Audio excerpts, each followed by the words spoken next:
Break બાદ આપનું સ્વાગત છે. ભારતના દુશ્મનો પાકિસ્તાન અને ચીન હંમેશા ઘાત લગાવીને બેઠા હોય છે.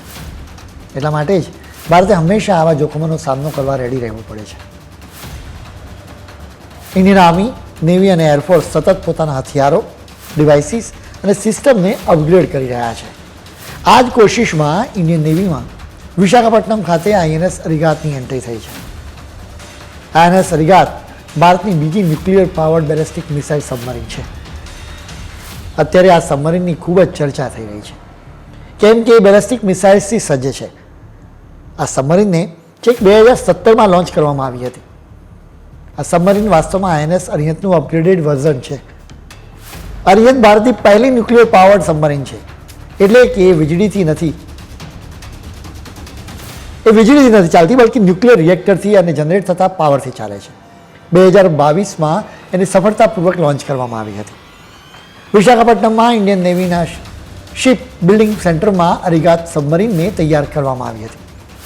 આઈએનએસ અરિગાત અને આઈએનએસ અરિહંતની કામગીરી લગભગ સરખી જ છે. આ સબમરીન્સથી જ ભારત ન્યુક્લિયર ટ્રાયડ દેશ બન્યો છે.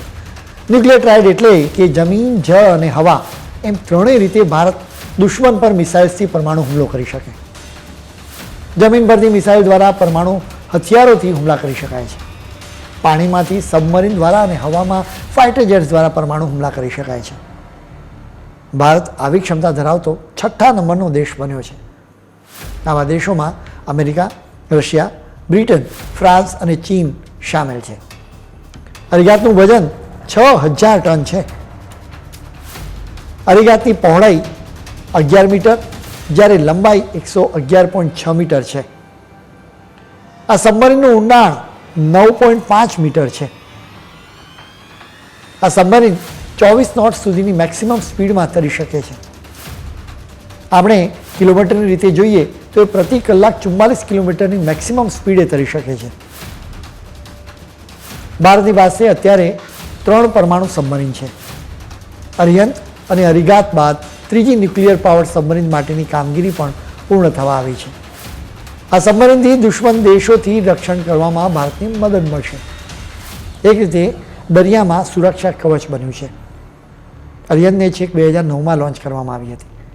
જો કે નેવીમાં એને 2016માં સામેલ કરવામાં આવી. ભારત સરકારે 1990માં એડવાન્સ ટેકનોલોજીનો વેસલ્સ પ્રોગ્રામ શરૂ કર્યો હતો. આ પ્રોગ્રામ હેઠળ આ સબમરીનનું નિર્માણ કરવામાં આવ્યું છે. અમે તમને જણાવ્યું કે આઈએનએસ અરિહંતને અપગ્રેડ કરીને અરિગાતનું નિર્માણ કરવામાં આવ્યું છે. અરિગાત 12 જેટલી K-15 બેલેસ્ટિક મિસાઇલ્સથી સજ્જ છે. આ દરેક મિસાઇલ્સની રેન્જ 750 કિલોમીટર છે. એ ઉપરાંત અરિગાત મીડિયમ રેન્જ K4 બેલેસ્ટિક મિસાઇલ્સથી પણ સજ્જ છે. આ બેલેસ્ટિક મિસાઇલ્સ પરમાણુ હથિયારો ધરાવે છે. આ મિસાઇલ્સની રેન્જ 3500 કિલોમીટર છે. આ હથિયારોથી દુશ્મનોના શહેરોને નષ્ટ કરી શકાય છે.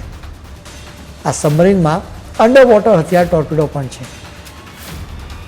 અરિગાત હિન્દ મહાસાગરમાં પેટ્રોલિંગ કરશે. આ દરિયાઈ ક્ષેત્રમાં ચીનની સબમરીન જાસૂસ કરતી રહે છે. હવે અરિગાતથી આવી જાસૂસીના ઇનપુટ્સ મળતા રહેશે. અરિગાતના કારણે આપણે દુશ્મન દેશ પાકિસ્તાન અને ચીન બંનેને કવર કરી શકીશું. ન્યુક્લિયર પાવર સબમરીનને દરિયાની અંદર શોધવી ખૂબ જ મુશ્કેલ રહે છે. એ લાંબા સમય સુધી પાણીની અંદર રહી શકે છે. માની લો કે આવતીકાલે પાકિસ્તાન અને ચીનની સાથે યુદ્ધ થાય તો ભારત એની ન્યુક્લિયર પાવર સબમરીનને દરિયામાં ઉતારી શકે. તે પછી પાકિસ્તાન અને ચીન એને ડિટેક્ટ જ ન કરી શકે. ક્યાંથી ક્યારે એમના પર હુમલો થશે એનો તેમને ખ્યાલ જ ન આવે. માની લો કે ભારત અને ચીનની સાથે ભવિષ્યમાં યુદ્ધ થાય. એવા સમયે ભારતની સબમરીન સાઉથ ચાઇના સીમાં પહોંચી જાય. અરિગાતની પાસે રહેલી K4 મિસાઇલ્સની રેન્જ 3500 કિલોમીટરની છે, એટલે સરળતાથી એ ચીનમાં ત્રાટકી શકે છે. સ્વાભાવિક રીતે ચીનમાં બધી જ જગ્યાએ મિસાઇલ્સ ડિફેન્સ સિસ્ટમ ન હોય, એટલે ભારતની મિસાઇલ્સ અનેક વિસ્તારોમાં વિનાશ વેરી શકે. જો કે ચીનની પાસે પણ અનેક ન્યુક્લિયર પાવર સબમરીન છે, એટલે કદાચ કેટલાક લોકો માનતા હશે કે અરિગાતથી ભારતની શક્તિ વધી તો એનાથી ચીનને ફરક નહીં પડ્યો હોય. જો કે ફરક પડ્યો છે. એટલે જ ચીનના સરકારી અખબાર ગ્લોબલ ટાઇમ્સે લખવું પડ્યું છે કે ભારતે જવાબદારીપૂર્વક ન્યુક્લિયર પાવર સબમરીનનો ઉપયોગ કરવો જોઈએ. આ અખબારે અરિગાત સબમરીન વિશે વિગતે લખ્યું છે. INS અરિગાતને 900 અબજ રૂપિયાના ખર્ચે તૈયાર કરવામાં આવી છે. ભારત ફ્રાન્સની સાથે પણ ન્યુક્લિયર પાવર અટેક સબમરીન બનાવવા ઈચ્છે છે. $17 અબજ આ મેગા પ્રોજેક્ટ રહેશે. અરિગાતથી આ સબમરીન અલગ રહેશે. અત્યારે અરિહંત અને અરિગાત સબમરીન દૂરથી બેલેસ્ટિક મિસાઇલ્સથી એટેક કરવા સક્ષમ છે. જોકે એ સિવાય દુશ્મન દેશોના યુદ્ધ જહાજોને નજીકથી નષ્ટ કરવા માટે પણ અલગથી સબમરીનની જરૂર પડે છે, જેને અટેક સબમરીન કહેવામાં આવે છે. ભારતે રશિયા પાસેથી એવી એક સબમરીન લીઝ પર મેળવી હતી. આવી સબમરીનથી લાંબી રેન્જની મિસાઇલ્સથી હુમલા કરવામાં આવતા નથી. જોકે દુશ્મન દેશના યુદ્ધ જહાજો અને સબમરીનને નષ્ટ કરવા માટે અટેક સબમરીનની જરૂર પડે છે. અરિહંત અને અરિગાત બાદ ભારત ત્રીજી ન્યુક્લિયર પાવર સબમરીન INS અરિધામનને લઈને પણ તૈયાર છે. આ સબમરીનનું અત્યારે પરીક્ષણ કરવામાં આવી રહ્યું છે, જે અરિહંત અને અરિગાત બંને કરતાં સહેજ વિશાળ છે. એટલું જ નહીં, એ લાંબા અંતરથી હુમલા કરવા માટે પણ સક્ષમ રહેશે. ભારત આટલેથી અટક્યું નથી. આ જ પ્રયાસને આગળ વધારીને ભારત બીજી વધુ સબમરીન તૈયાર કરી રહ્યું છે. ચીનની પાસે જીન ક્લાસની 6 nuclear power ballistic missile submarine છે. આ સબમરીન 10,000 કિલોમીટરની રેન્જ ધરાવતી મિસાઇલ્સથી સજ્જ છે. એ સિવાય ચીનની પાસે 6 ન્યુક્લિયર પાવર્ડ એટેક સબમરીન છે. ચીન સેટેલાઇટ્સ દ્વારા સબમરીનને ટ્રેક કરવાની ટેકનોલોજી પણ વિકસાવી રહ્યું છે. બીજી તરફ અમેરિકાની પાસે 14 બેલેસ્ટિક મિસાઇલ સબમરીન છે અને 53 અટેક સબમરીન છે. ચીન હિન્દ મહાસાગરમાં અને અરબ સાગરમાં પોતાનો પ્રભાવ વધારવા માંગે છે. ખાસ કરીને દરિયાઈ સીમા ધરાવતા દેશોને ધાકધમકી આપીને ત્યાં મિલિટરી બેઝ ઊભો કરવાની કોશિશ કરે છે. ચીનની આવી આક્રમકતાની વિરુદ્ધ અમેરિકા અને યુરોપના દેશો ભારતને સાથ આપી રહ્યા છે.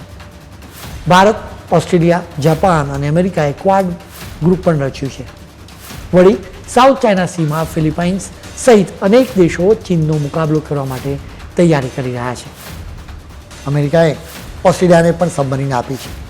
એટલે જ ભારતને ઘેરી લેવાનું સપનું જોતું ચીન પોતાની જ ચારે તરફથી ઘેરાય એવી શક્યતાઓ વધારે દેખાઈ રહી છે. આંતરરાષ્ટ્રીય ડિપ્લોમસીમાં કહેવાય છે કે જેની પાસે દરિયાનો કંટ્રોલ આવી જાય એ દેશોનું ભાવિ કંટ્રોલ કરી શકે. અરિહંત અને અરિગાત અને એના જેવી બીજી સબમરીન્સથી ભારત દરિયામાં ચીનના કંટ્રોલને અટકાવવા માંગે છે. સાથે જ ભારતનો પ્રભાવ વધશે એ નક્કી છે. ખેર, આજના ફૂલ સ્ટોપમાં આજે આટલું જ. નવા મુદ્દાઓ સાથે કાલે ફરી મળીશું. ત્યાં સુધી મને રજા આપશો. નમસ્કાર.